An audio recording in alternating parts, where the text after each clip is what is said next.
ভারত পাকিস্তান উত্তেজনা শুরুর পর থেকে দেশের বিভিন্ন সীমান্ত এলাকায় মানুষকে বাংলাদেশে ঠেলে পাঠানো বা পুশ ইন করার ঘটনা ঘটছে।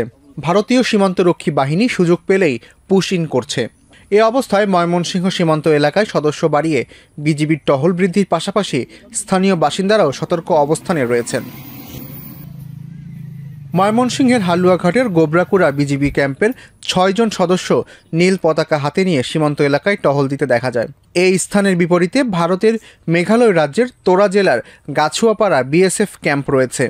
বাংলাদেশ সীমান্তে কাঁটাতারের বেড়া না থাকলেও ভারতীয় সীমান্তে কাঁটাতারের বিপরীত থেকে নিরাপত্তায় বিএসএফ সদস্যরা। এখন আমাদের এখানে যে জনবল আছে, যথেষ্ট জনবল আছে, আমরা সবসময় তৎপর আছি তারা যদি কোনো ধরনের কিছু করে সেটা প্রতিহত করার জন্য। আমাদের এখানে টহল জোরদার করা হয়েছে এবং জনবল বৃদ্ধি করা হয়েছে। বর্তমান পরিস্থিতি বিবেচনায় কৃষকদের সীমান্তে গরুকে খাওয়াতে নিয়ে যেতে নিষেধ করছে বিজিবি।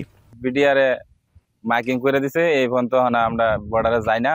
আগে গরু বাছুর লয়ে যাইতাম, মাইকিং করার পরে আর আমরা এদিকে যাই না। ভারত পাকিস্তান যুদ্ধ লাগবে, হয়তো বাংলাদেশে মোটর সেল বা ক্ষেপণাস্ত্র এগুলা হঠাৎ আইসা পড়তে পারে, এই জন্য আমরা আতঙ্ক আছিলাম। মাইজপাড়া ইউনিয়নের গাছুয়াপাড়া গ্রামে মাধুপাড়া বিজিবি ক্যাম্প এবং বিপরীতে ভারতের নেত্রী বিএসএফ ক্যাম্প রয়েছে।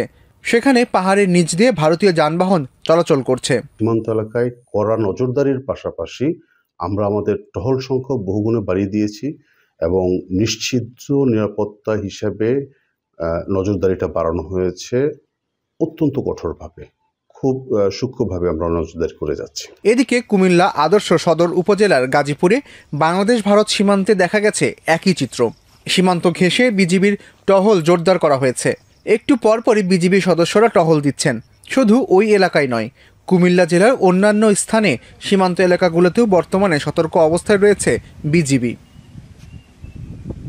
কুমিল্লা ব্যাটালিয়ন জানিয়েছে, দেশের বিভিন্ন স্থানে সাম্প্রতিক সময়ে পুশ ইনের ঘটনা ঘটলেও কুমিল্লার সীমান্ত এলাকায় এখনও এমন কোনো ঘটনা ঘটেনি।